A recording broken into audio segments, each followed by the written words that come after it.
Hello, welcome to the Elone Show. I'm your host, John Elone. In this episode, no regulars, because reasons, as always.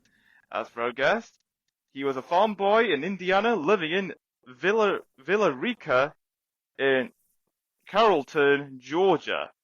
And he is a retired professor, school superintendent, principal, teacher, author, and probably a lot more. Ladies and gentlemen, I give you Dr. Cletus Blatch. Thank you for that kind introduction. And my last name is pronounced like you lock the door. It's easy. You pronounce it the way many people pronounce it, but it's Bulock.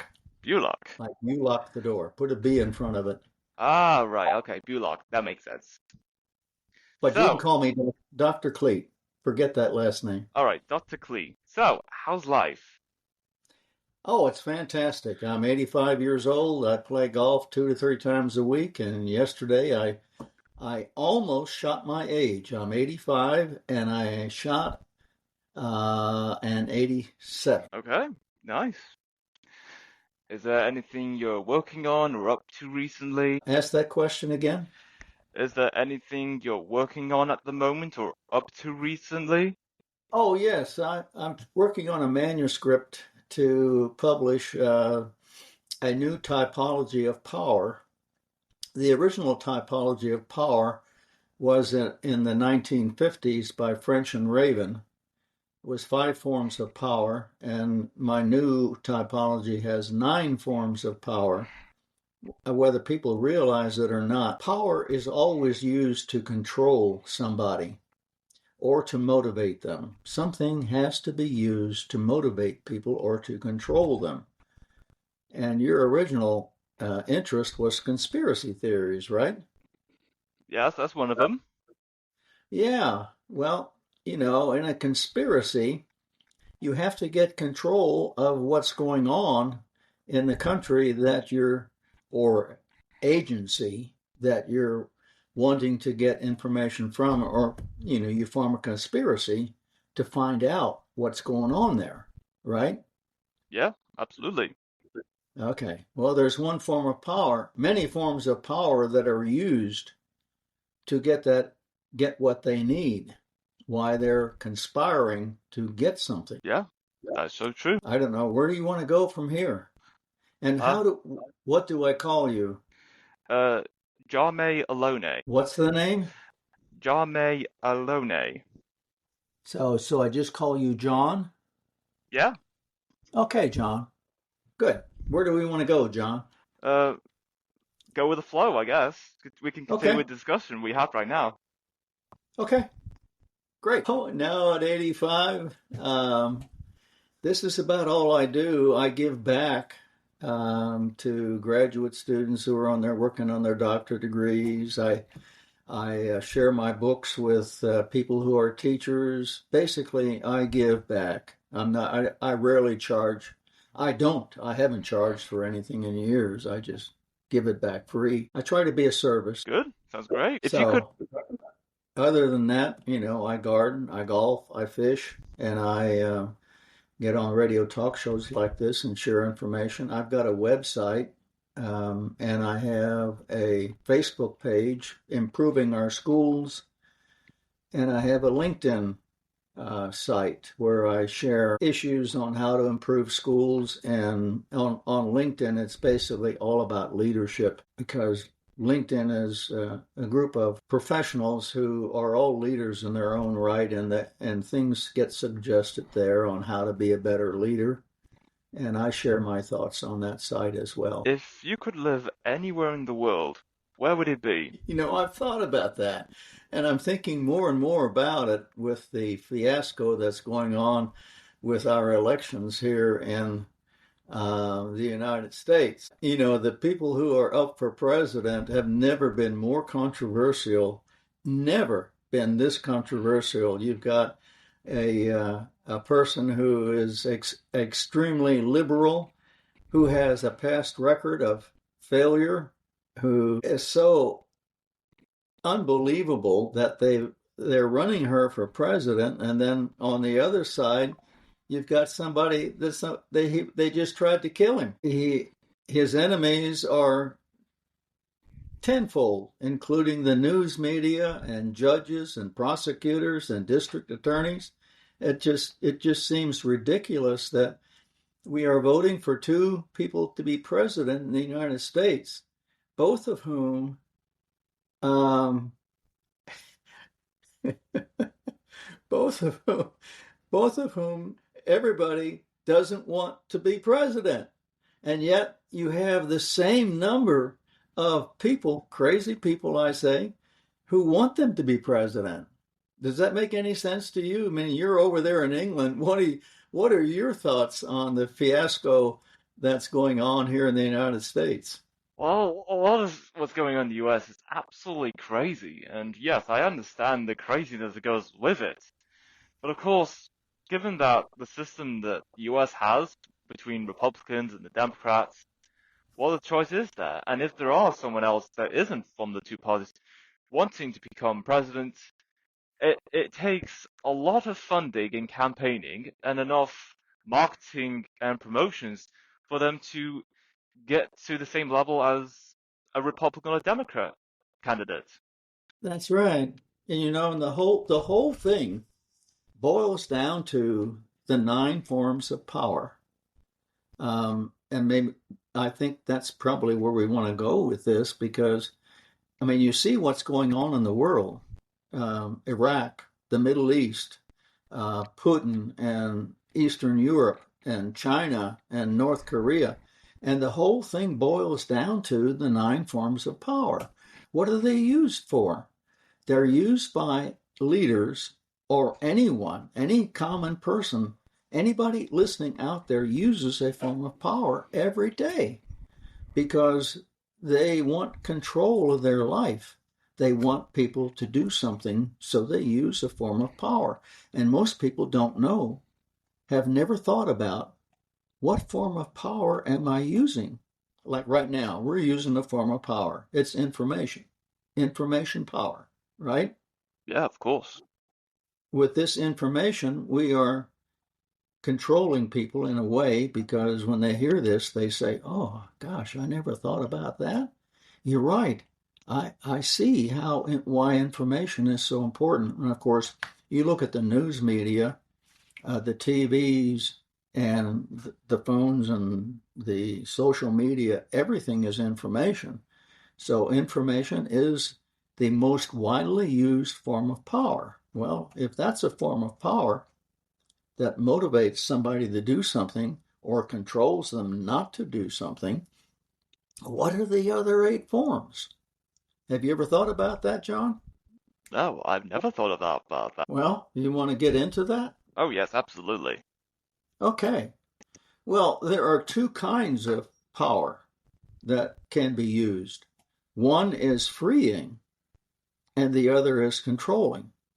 The freeing forms tend to motivate people to do something, but they're free to do it. That's what we're doing with information. We're sharing this information, and they hear it, and they're free to agree with it or disagree with it. And they're not motivated. If they agree with it, they may be motivated to use it in the future. Well, with this idiots we've got running who are backing the candidates, they're using information every day. Something goes on the news media about why you should vote for Trump and why you should not vote for Trump, why you should vote for Kamala and why you should not vote for her.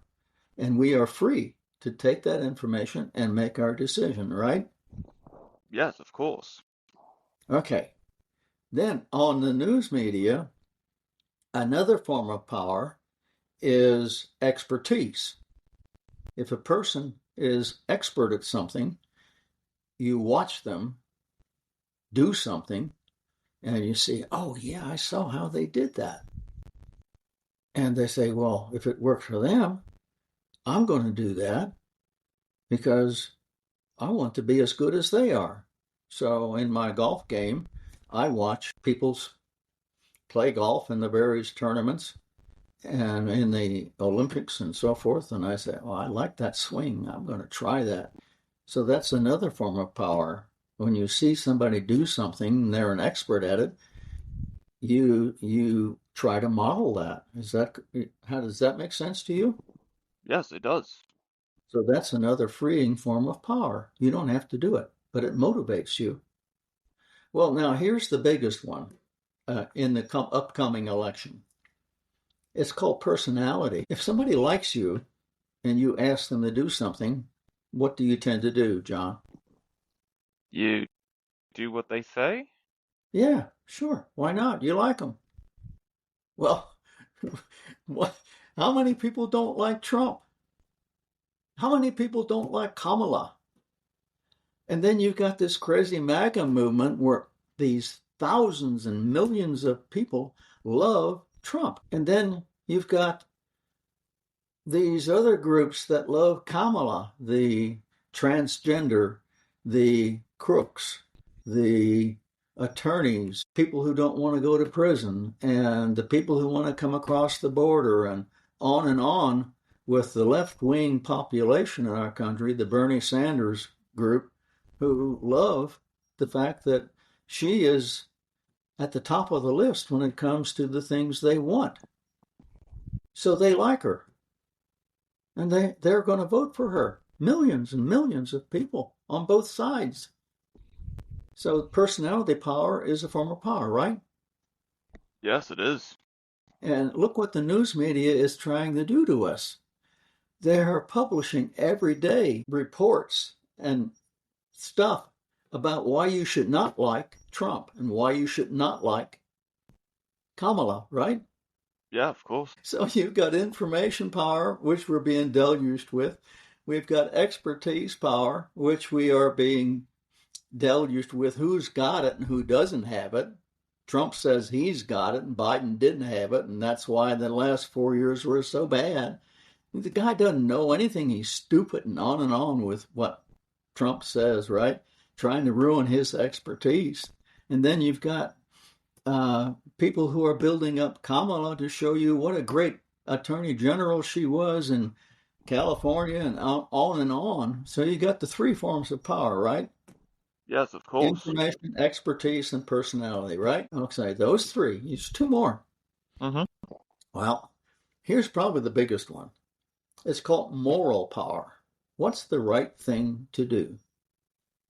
Now, as a parent, I use that continually because we had rules in our house, and we had 5 kids. And when they violated one of my rules, I'd say, what time is it? They said 11 o'clock. I says, and what time did you come home? 12. They say. I says, well, what do you think about that? All right, Dad, I got the message. I'll be here. I'll come home the next time. So you see how moral power can be used? You Yeah. remind people of the right thing, and they say, oh, I forgot, or oh, you're right. It's a freeing form of power, and they can choose to do it or not to do it. But people who choose, well, that's not a good law. That's not right. Now you got an argument going. Now you see how that form of power figures into everyday life, right? Yes, of course. So on the news media, moral power is being thrown in our face all the time. And of course, the preachers in the pulpit every Sunday, it's there. When I was a school superintendent, we used to have fights. The board members, 5 board members, gosh, they could never agree. And they would fight amongst each other. And finally, I got so tired of it, I put a big sign up across the back of the room. And when they would start their bickering and fighting, I would say, guys, look at that sign back there. What's the right thing to do?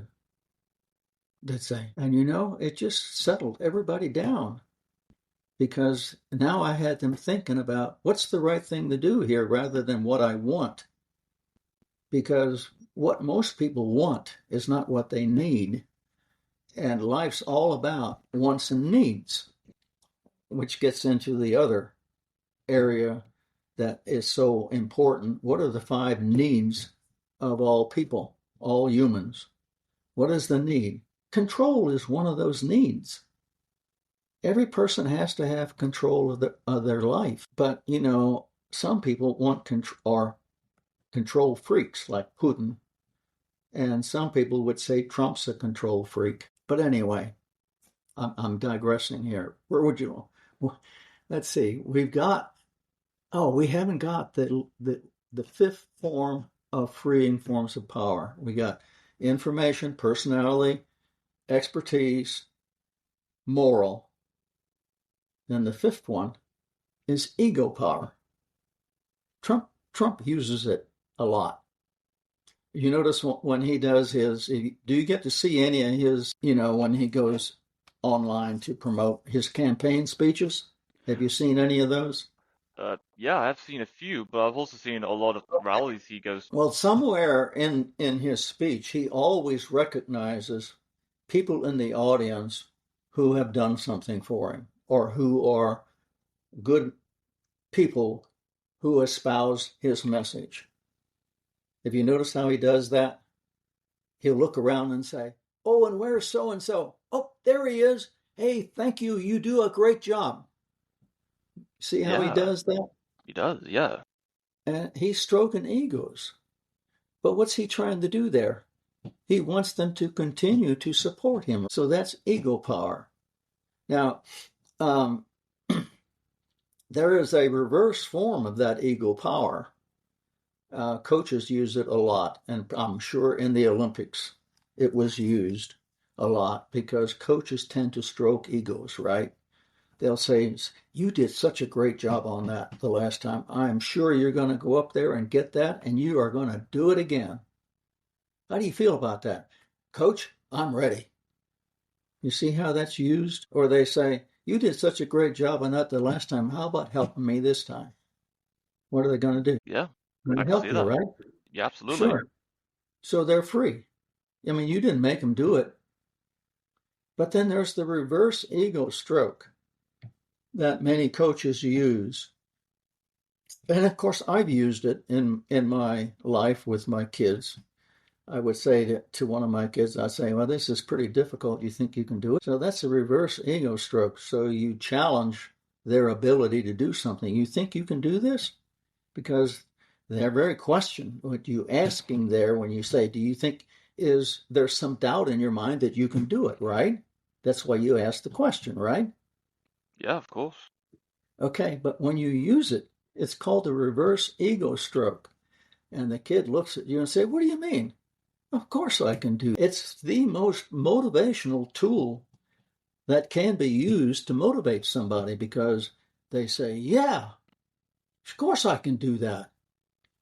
Um, the most famous one in one of my books, I quote it on the 9 forms of power, the use and misuse of the 9 forms of power, which is chapter 4 in my first book, is Muhammad Ali. When he was a student in school, the teacher looked at him and says, his name wasn't Muhammad at that time, "Cassius, you're never going to amount to anything," because he was a problem in school and he didn't do what he was supposed to do. "Cassius, you're never going to amount to anything." Well, when he won the gold glove in the Olympics at Cuba that year, guess who the first person he visited when he came back to the United States? That teacher. He Who went was to it? that teacher and showed her the gold glove and says, "You told me I'd never amount to anything." That's a prime example of the reverse ego stroke. So that those are the 5 freeing forms of power. Does those all make sense to you, John? Yeah, he does. I mean, have you ever thought about the 5 ways that you've used them all, probably, haven't you? Yeah, at some point I have. Yeah, I mean, you're a good personality. People like you. You give information like you're doing now. I mean, you've shown them how to do things. I know you have. And you probably have stressed the rules at some point in your life and you've stroked egos. So you've done them all. But Yeah, most people don't realize that they are separate forms of power. And if they're used, when you want to do something and you can't figure out how to get somebody to do something, you can fall back on the 5 ways to motivate them to do what needs to be done. Yeah, of Then you've course. got the four controlling forms of power when people don't have a choice. Have you Yeah. thought about have you thought about power that way, that one can be used to motivate and one can be used to control? No, I never thought about that. Yeah. Well, as a leader, and you're a leader in your own right, but anybody listening out there, if you're a leader, here's the mantra. Give control to people, but don't give it up. So the five freeing forms of power is where you give control. But when people don't do what you want them to do through the freeing forms, by giving them the choice, and you know they have to do it. As a leader, there are times when you have to make people do what they're supposed to do, even though they don't want to. That's what leaders do. If somebody does something wrong in your organization, or if you're a parent, if your kid does something wrong, or in any group, if you're the leader and somebody does something wrong and you don't correct it, what happens to your leadership? Falls apart. It falls apart. So you give control to people, but when control does not work, freeing forms don't work, you have to take it back. So how do you take it back?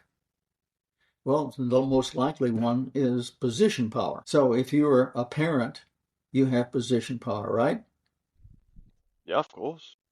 So, and if you're a leader of any group, you have position power, right? And when you have position power, you have the ability to give rewards, right? Yes. That's reward power. You also have ability to punishment, right? That's called coercion power. So you see how you use your position to reward or punish people to make them do what they're supposed to do, right? Indeed, yes. Okay, well, here's the most fascinating one. I gave you three forms of power: position, reward, and coercion. Well, how do you get position power? John, how do you get it? Well, in a political or federal level position, you would Huh? have to. I'm I'm answering you. asking. Yeah, I know. I'm asking. Yeah, I know, I'm just answering your question. Um, in an election, when you want to go for a position of high power, you have to convince the people of that country to show why you think you'd be a good fit and what you Okay. All wanting to right. provide. Okay. You're right. So there's another form of power that gives you position power, right? Somebody has to give you position power, right? It's called connection power. So if you have the right connection, if Trump is connected to the most people who vote for him, he will become the president. If Kamala is connected to more people than he is, then she will have position power. Is that correct? Yes. And with it, Trump's going to get the ability to punish the people who went after him, the people who screwed all those people on the January 6th fiasco. There's going to be some punishment if he gets in as president.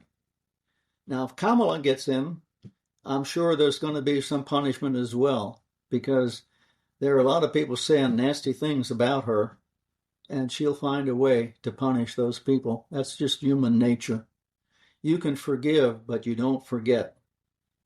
So there will be retributions no matter who gets in. The retributions, if Kamala gets in, is going to be the Supreme Court. The Democrats want the Supreme Court to be more liberal than conservative. They want some of those decisions reversed, particularly the one on abortion. So anyway, that's the four controlling forms of power. Connection power is one of the most critical forms of power. If you're not connected to someone or somebody, you have no power to control. You will be controlled all your life. Take, for example, a husband and wife. The wife has 4 kids, and one of those kids is an absolute terror. And he does things, I'm going to say he, I'm being gender It could be a she. Now, he or she does things that upset her. So she goes to her husband and says, honey, you know what so and so did today? And she tells him. He says, oh my God, I did that when I was a kid. I don't see that's a big problem. What do you just let it slide? She, oh, what do you mean? Honey, it's not bad. It's nothing. It's an average thing that kids do. Just let it slide. What happens to the wife's position power? It's gone. The kids aren't going to do what she wants anymore because they know dad's not going to support her. Well, that happens in organization after organization. In conspiracy theories, if the guy who's out there supposedly collecting the information so that you can conspire against that person, and he reports back the information to whoever is giving him the position to get that information, the conspirator, he isn't going to be quite as concerned about collecting that kind of information again because he knows that the person he's connected to doesn't want that kind of information. So you see, position power is everything. Without position power, without connection power, you don't have the right to give rewards or punishment or make people do what they're supposed to do. You have lost your leadership, right? Yes. Okay. So when I go back to saying the mantra for leadership is this: give control to people, but don't give it up. Even if you have connection power, if you give up the right to control, you're going to lose your power and your leadership.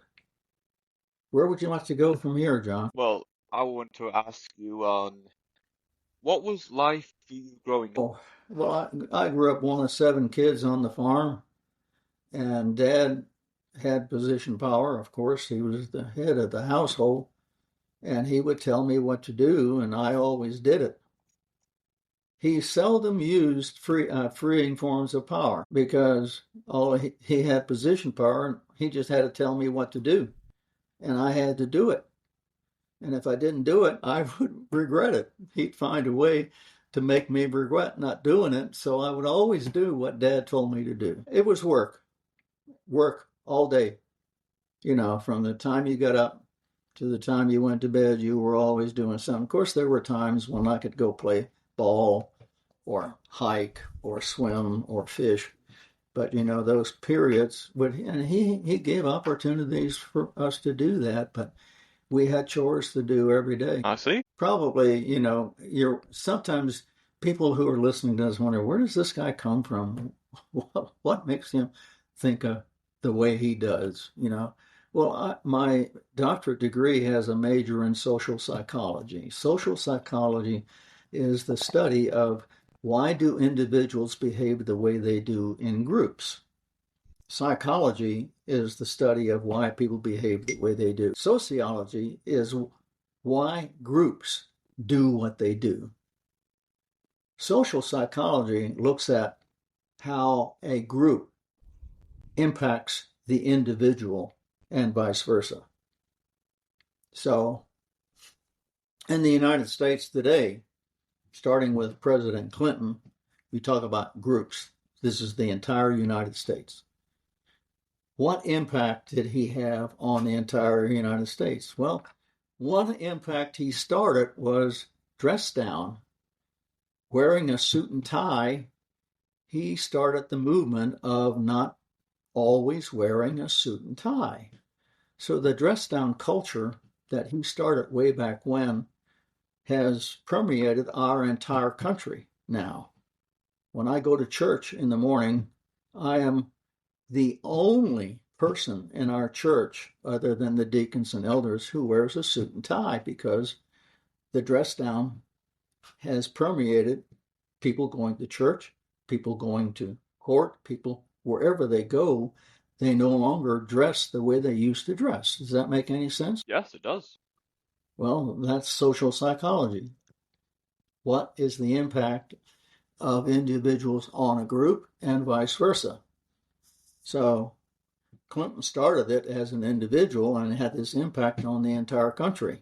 And now in a group, the pressure for me not to wear a suit to church, since I'm the only one, it's pressure on me. Why am I not doing what everybody else in church is doing? Well, I'm just not going to do it. So anyway, that's my background on that. So the study of leadership was another focus of my efforts ever since I was a graduate student in college. I was interested in leadership and why do leaders do what they do, and the leadership style, and there's 5 leadership styles that I like, is servant leadership. A servant leader is there to serve the needs of the people that they lead. But there's a dual role there. The servant leader also has to serve the needs of the organization and balance between the needs of the organization and the needs of the people. And most leaders do not know what the needs of the people are. There are really 5 needs that all people have. And control is one of those. So if a leader gives control to the people and doesn't give it up, he will be a successful leader. He'll be a servant leader, because when you meet the needs of the people and give them control, you are serving them. So where do you want? We can go to the other 4 needs if you want, or where would you like to go, John, with this? I think that's all the time we have, and I enjoy having you on, Dr. Clee, about the forms of power and American politics and everything else. It's been great. Well, let me just jot off real fast 5 needs. Every person wants to have control, has to have some control. And if they don't have it, they'll do something. They may get a gun, because a gun gives them control, and that's why the shooters do what they do and bullies do what they do, control. It's why Putin does what he does, why Trump does, and everybody in the world. Everybody has control. Then you have the other 4, one of which is you want somebody to care about you, because life, if you wake up, nobody cares about you, that's no life. You must have purpose. Rick Warren's famous book, The Purposeful Life. That's the 3rd need. And the 4th one is happiness. Life with no happiness is no life. You aren't happy all the time, but you have to have some happiness. And the 5th one is freedom from fear, anxiety, stress, and fear for your life. That's the basic need. The life's basic need. It's the first one that was identified by philosophers. The second one was identified by Nietzsche, which is control and the use of power, and on with the others. I won't have time to get into how they came up. Yeah, fantastic. And with all that being said, until next time, stay tuned for more. Well, I appreciate your sharing your time with me, John, and I hope the people in England and whoever's on your site find this interesting, and they can look up my website. If you've got it, don't you, John? You can use it on your podcast. Yeah, sounds good. Okay.